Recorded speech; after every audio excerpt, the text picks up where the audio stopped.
When did you become the National Security Advisor? In April of 2018, and I lasted 17 months until September of 2019. You were not the first National Security Advisor in this president. I was the third. There's now a fourth. Why did you take that job? I felt that despite what people had heard about President Trump, that nonetheless it would be possible to work to implement what I considered to be a mainstream Republican foreign policy. I'd had experience in several different Republican administrations. Every president has his own style and his own priorities, but I felt this would be another opportunity to advance American national interest. Because of the way the Trump presidency works, that proved very, very hard to do. Now, historically, people think, and tell me if this is fair or not, is that you are hawkish, that you are much more muscular in diplomacy and more likely to want to use force than diplomacy. Is that fair or not fair description of you? Well, I think it's not fair in the sense that that I don't look at 193 countries around the world and think that force is going to be used with respect to a lot of them. I think the credible threat of force provides both an important deterrent against American adversaries and also the requisite strength from which to bargain advantageously to the United States. So it's like Sun Tzu, the great Chinese philosopher of war, once said, if you can get your objective without war, that's the best outcome of all. And President Trump, how would you, describe him in terms of his overall ideology, in terms of looking at the world? Well, I don't think the president has a worldview. I don't think he has a philosophy or a grand strategy, and he doesn't follow policy. It's about his personal instincts at any given moment, always focused on his reelection. But I've never seen a president, never read about a president, never experienced a president who didn't have some kind of guiding strategy other than his own political fortunes. One of the things you write about in your book is a note that you said that Secretary of State Pompeo passed to you that was derogatory about the president. Do you have that note? No, he had written it down on his own notepad. We were both sitting there taking notes, and he sort of slid it over to me, and I nodded my head, and he took it back. So it would be his note. If it exists, if it still exists, he has the note. He has the note. And what did he say?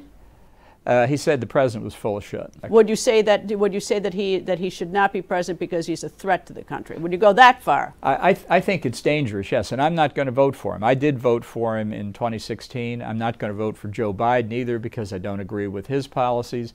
I'm going to write in a conservative Republican in Maryland, where I live.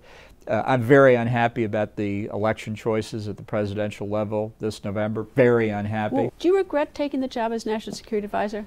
No, I don't. I don't look back retrospectively. You can't change anything anyway, so why worry about it? I believed, perhaps incorrectly, that the reports about how Donald Trump behaved were inaccurate. I figured there must be a way to make this work. The United States faces a significant range of threats and challenges around the world. I thought I could help deal with those. I've spent a lot of my career in government service for the reason of trying to advance American national security interests.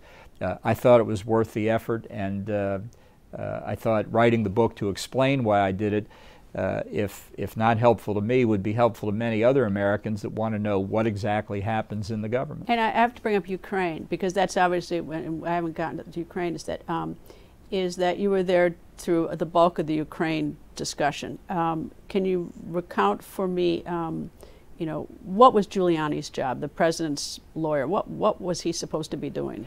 I don't know the full extent of what Rudy was doing because he wasn't part of the government. So he's like a satellite for the president? It's like an alternative, off-the-shelf foreign policy that none of us in the government really fully understood.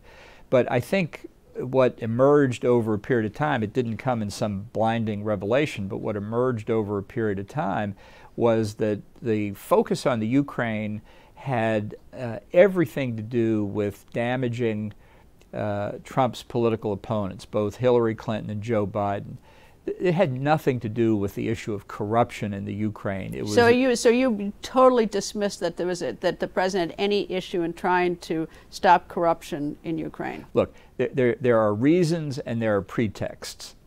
The Ukraine corruption mantra was a pretext. The real issue was the president's reelection.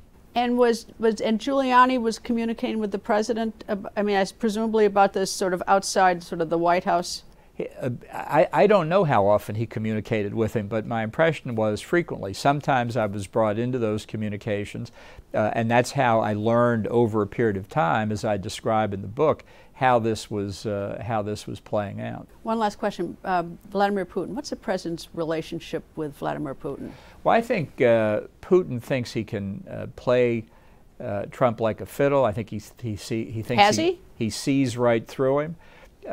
Well, I think he has made it almost impossible for Donald Trump to admit that the Russians interfered in the 2016 election, tried to interfere in the 2018 election, and undoubtedly are going to try and interfere in the 2020 election, because Trump believes if he acknowledges that, he's undercutting the legitimacy of his victory in 2016. I happen to think that's wrong.